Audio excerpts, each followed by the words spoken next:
Hello, ഞാനിന്ന് ചപ്പാത്തിയുടെ കൂടെ കഴിക്കാൻ ഒരു നല്ല കടലക്കറി ഉണ്ടാക്കാൻ പോകുന്നത്.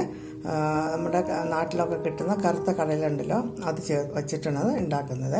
ഞാൻ ഇതിനകത്ത് തേങ്ങയോ തേങ്ങാപ്പാലോ ഒന്നും ചേർത്തിട്ടില്ല. നമ്മുടെ നോർത്ത് ഇന്ത്യൻ സ്റ്റൈലിൽ ടൊമാറ്റോയും കാഷ്യൂ നട്ടൊക്കെ ചേർത്തിട്ടാണ് ഉണ്ടാക്കുന്നത്. അപ്പോൾ അത് നമുക്കത് എങ്ങനെയാണെന്നുള്ളത് ഞാനത് കാണിച്ചു തരാം കേട്ടോ. ആദ്യം നമുക്ക് ഈ കുതിർത്ത് വെച്ചിരിക്കുന്ന കടല ഒരു കുക്കറിനകത്തേക്ക് ഇട്ട് ആദ്യം വേവിക്കാം. 1 ഗ്ലാസ് വെള്ളം ഒഴിക്കുക കേട്ടോ. ആവശ്യത്തിന് ഉപ്പ് ചേർക്കുക. പിന്നെ അല്പം ഒരു 1/4 ടീസ്പൂൺ സോഡാപ്പൊടി ചേർക്കുന്നുണ്ട്. ഞാൻ ഈൻ്റെയാണ് ചേർക്കുന്നത്.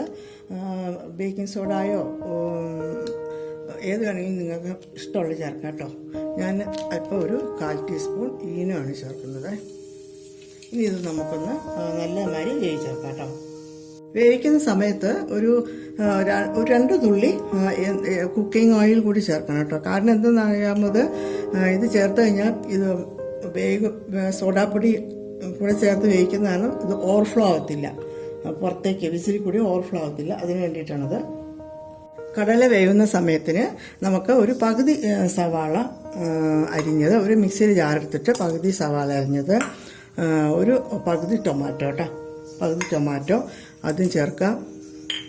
പിന്നെ ഒരു 2 അണ്ടിപ്പരിപ്പ് കാഷ്യൂ നട്ടും കൂടി ചേർത്തിട്ട് നല്ലമാതിരി അരച്ചെടുക്കണ്ട. നല്ലമാതിരി ഇത് അരച്ചെടുക്കാമേ. അരച്ചെടുത്തു കേട്ടോ. ഇനി നമുക്കിതൊന്ന് ബൗളിലേക്ക് മാറ്റാം. നല്ല പേസ്റ്റ് ആയിട്ടുണ്ട് കേട്ടോ. ഞാനിതിനകത്ത് തേങ്ങയോ തേങ്ങാപ്പാലോ ഒന്നും ചേർക്കുന്നില്ല. അതുകൊണ്ടാണ് 2 അണ്ടിപ്പരിപ്പ് ചേർത്തത് കേട്ടോ, അരയ്ക്കാൻ വേണ്ടിയിട്ട്. അപ്പോൾ അത് ഗ്രേവിക്ക് നല്ല ഒരു തിക്നെസ് കിട്ടും. കടല വേവുന്നുണ്ട്. ആ സമയത്തിന് നമ്മൾ ഗ്രേവിക്കുള്ള പേസ്റ്റൊക്കെ തയ്യാറാക്കി എടുത്തു. ഇനി നമുക്ക് അതൊന്ന് ആ പേസ്റ്റ് ഒന്ന് നമുക്ക് വഴറ്റിയെടുക്കാം കേട്ടോ. ഞാനൊരു ചീനിച്ചട്ടിയിൽ അല്പം 1 ടീസ്പൂൺ കുക്കിംഗ് ഓയിൽ ഒഴിച്ചിട്ടുണ്ട്. അതിലേക്ക് നമുക്ക് ഈ അരച്ചു വെച്ചിരിക്കുന്നത് ചേർക്കാം. ഈ ഒരു മീഡിയം ലെവലിൽ വെച്ചിട്ട് ഇതൊന്ന് വഴറ്റിയെടുക്കണം. ഈ ടൊമാറ്റോയിലൊക്കെ ഒരു ചുവയുണ്ടല്ലോ, അതൊക്കെ മാറാൻ വേണ്ടിയിട്ടാണത്. ഒന്ന് വഴണ്ട് വന്നിട്ടുണ്ട് കേട്ടോ അത്. ഇനി നമുക്കതിലേക്ക് ഒരു 1/2 ടീസ്പൂൺ കാശ്മീരി ചില്ലി പൗഡർ ചേർക്കാം. ഒരു 1/2 ടീസ്പൂൺ മല്ലിപ്പൊടി ചേർക്കുന്നുണ്ട്. പിന്നെ ഒരു 1/4 ടീസ്പൂൺ മഞ്ഞൾപ്പൊടിയും ചേർക്കുന്നുണ്ട് കേട്ടോ. ഇതെല്ലാം കൂടി ഒന്ന് ചൂടാക്കിയെടുക്കാം കേട്ടോ. എന്നിട്ട് നമുക്ക് ഫ്ലെയിം ഓഫ് ചെയ്യാം. ഇനി ഞാൻ അതിലേക്ക് ഒരു 1/4 ടീസ്പൂൺ ഗരം മസാല ചേർക്കുന്നുണ്ട്. ഇത് ഞാൻ വീട്ടിൽ ഉണ്ടാക്കിയതാണ് കേട്ടോ. അത് മാർക്കറ്റിൽ നിന്ന് കിട്ടുന്ന ഏതെങ്കിലും ഗരം മസാല മതി കേട്ടോ. അതും ചേർക്കുക.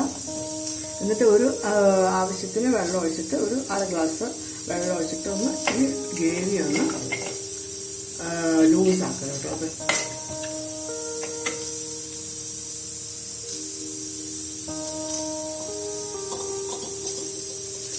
ലൂസാക്കിയിട്ട് ഇതൊന്ന് തിളപ്പിക്കാം. ബോയിൽ ചെയ്യണേ. നല്ലമായി ഒന്ന് ബോയിൽ ചെയ്യാം.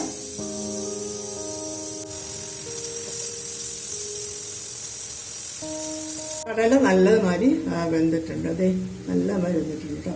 ഇനി നമുക്ക് ഈ തിളയ്ക്കുന്ന ഗ്രേവിയിലേക്കൊന്ന് ആഡ് ചെയ്ത് നല്ലതുമാതിരി ഒന്നുകൂടി തിളപ്പിച്ചെടുക്കാം കേട്ടോ.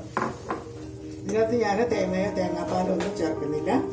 അപ്പോൾ ഇത് നല്ല കാഷ്യൂ നട്ട് ചേർക്കുമ്പോൾ നല്ല ഗ്രേവി നല്ല തിക്കായിട്ട് വരും കേട്ടോ. അത് മാത്രമല്ല,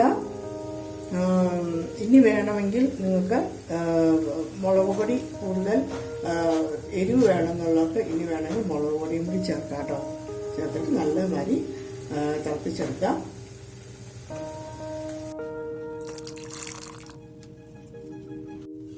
ഇനി നമുക്ക് അതിലേക്ക് സാധാരണ കടുവറുക്കുന്നതാണ് കടുവറുത്ത് ഇതിലേക്ക് ചേർക്കാം കേട്ടോ. അപ്പം നമ്മുടെ കടലക്കറി റെഡിയായിട്ടുണ്ട്. ചപ്പാത്തിയുടെ കൂടെയൊക്കെ ഒത്തിരി ടേസ്റ്റ് ആട്ടോ അത്. ഇങ്ങനെയും ഉണ്ടാക്കി കഴിച്ചാൽ മതി. നിങ്ങൾക്ക് എല്ലാവർക്കും ഇഷ്ടപ്പെടും കേട്ടോ അത്. അപ്പോൾ ഇതൊന്ന് ഈ റെസിപ്പി ഒന്ന് ട്രൈ ചെയ്ത് നോക്കാം കേട്ടോ. Okay, bye bye.